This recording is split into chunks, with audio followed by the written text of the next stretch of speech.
Hello everyone. Hello there.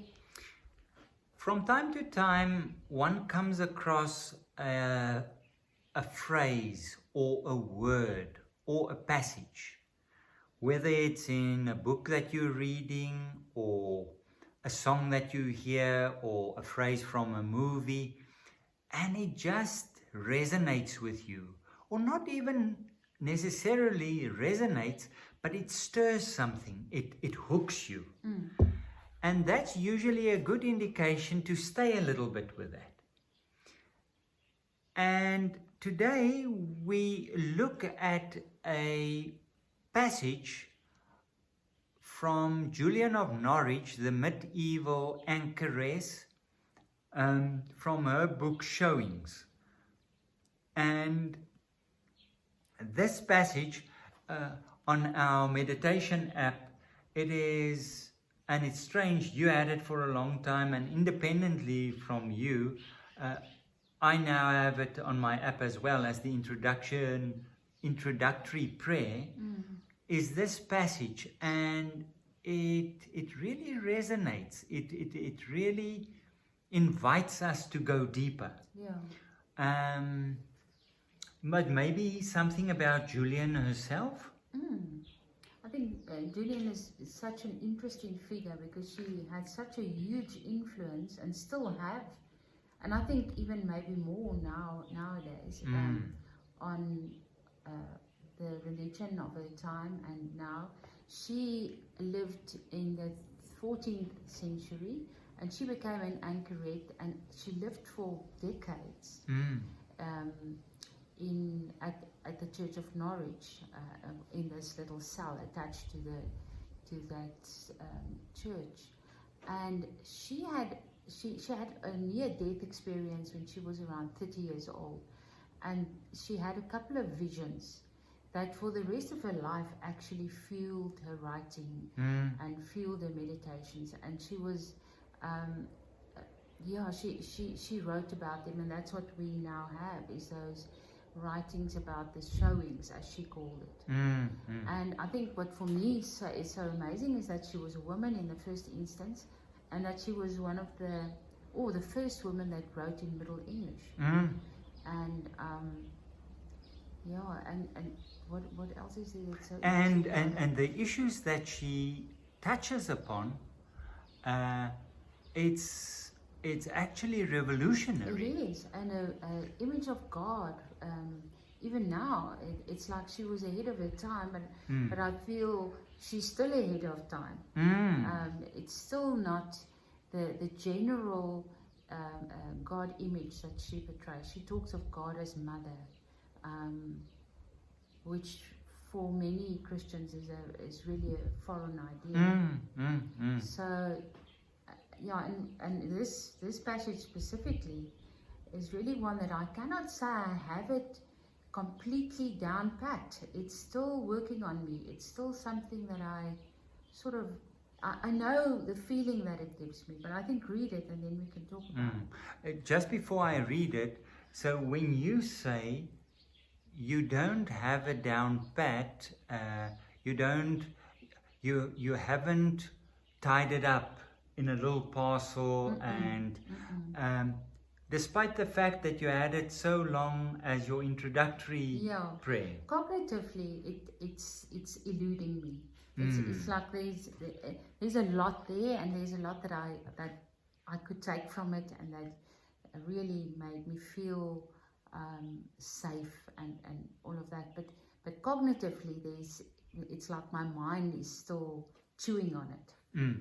But is something not only meaningful to us as Christians, as people on the journey, spiritual people, is something not only meaningful when you understand it cognitively? Apparently not. Definitely not. No, I don't think so, because we're not just mind, and I think our minds are so I don't want to call it contaminated by ego, but are so under the influence of ego that when we read something that we don't understand immediately, we often just say, no, I don't know what this is about. Or you just write it off, or you just pass it by. Or so I don't think that we can generally go in our minds to give us a lot of substance. Yes. We need to go deeper than mind. So part of the contemplative journey is reading passages, a phrase from a poem, a passage like this from a book by Julian of Norwich, scripture passage or whatever, that doesn't necessarily make sense cognitively, but to stay with it and let it work on you. I think it's part of our hurried existence. We want to understand, and if we don't understand it immediately, we skip it. But part of this is a slow chewing, staying with it, and let it work on you on a level that's not always perceptible, or you can't describe it exactly, but it happens. And over time it settles. So to trust that, and in the contemplative tradition they talk of lectio divina. In other words, to read slowly, meditatively, ponder a phrase. And we're going to read this passage from Showings, but it can be that when you read it through lectio divina, you stay with a single word or a single phrase. Or the image that it gives you. Yes, yes. So whatever lights up for you is what you stay with.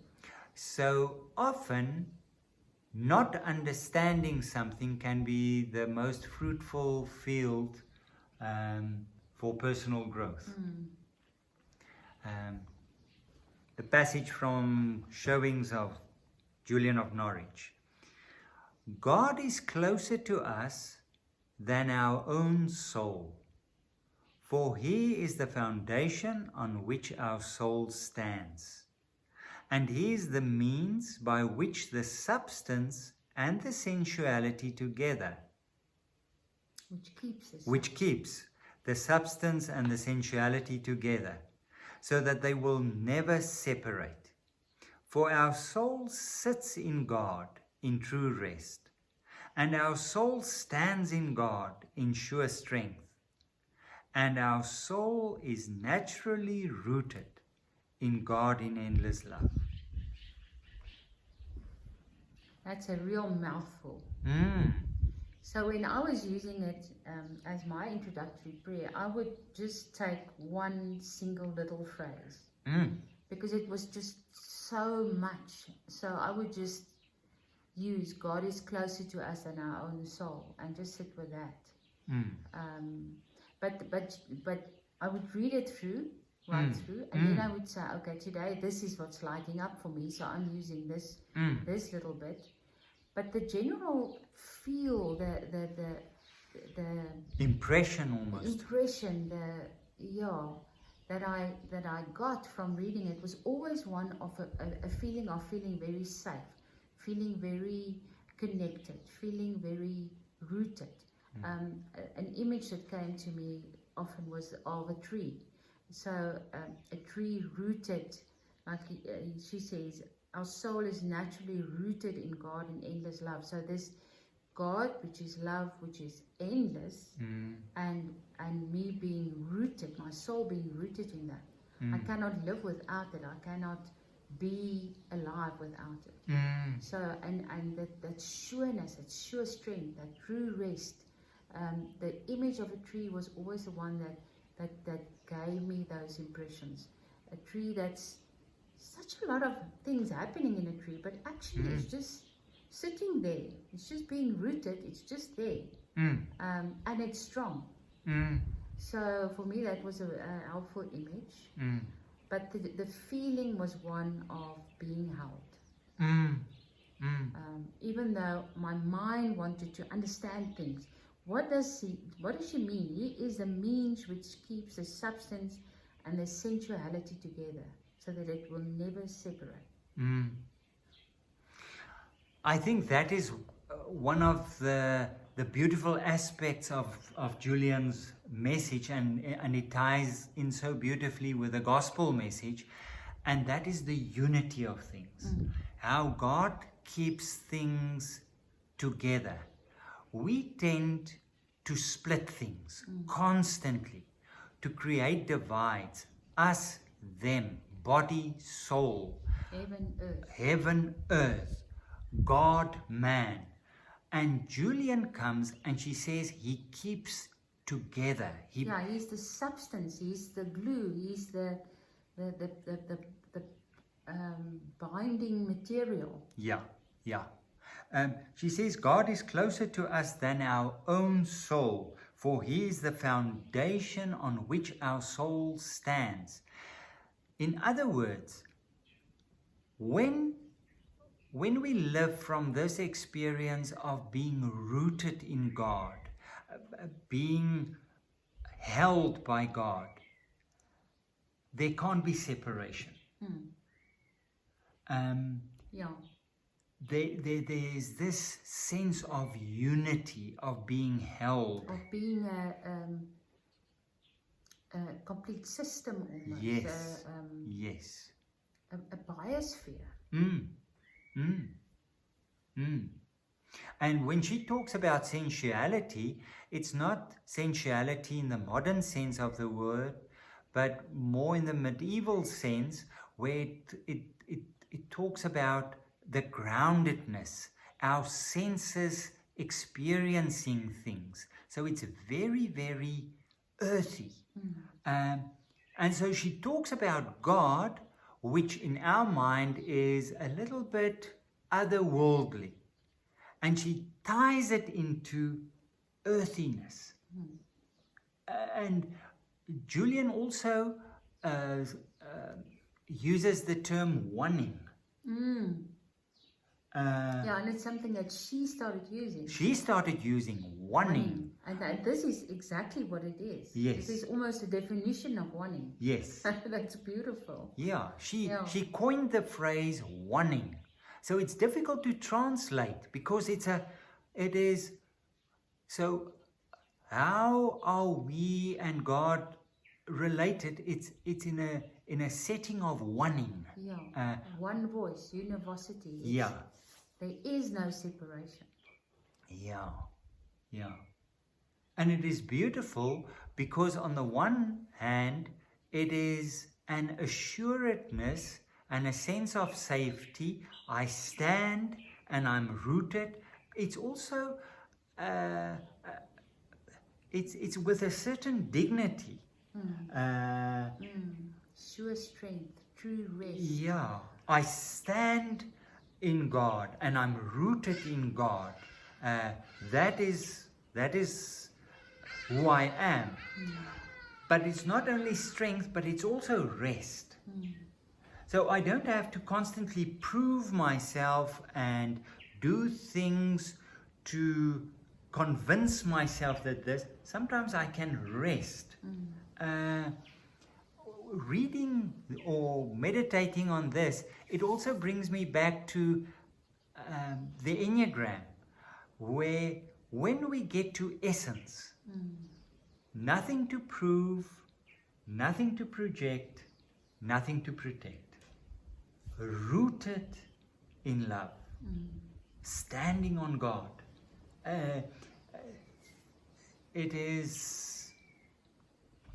There's an assuredness there. And that's a feeling what you get, even though you don't understand the full passage or but there's that feeling when you read it and you go into your meditation with this it's more than knowledge, but there's knowing that makes you feel very connected.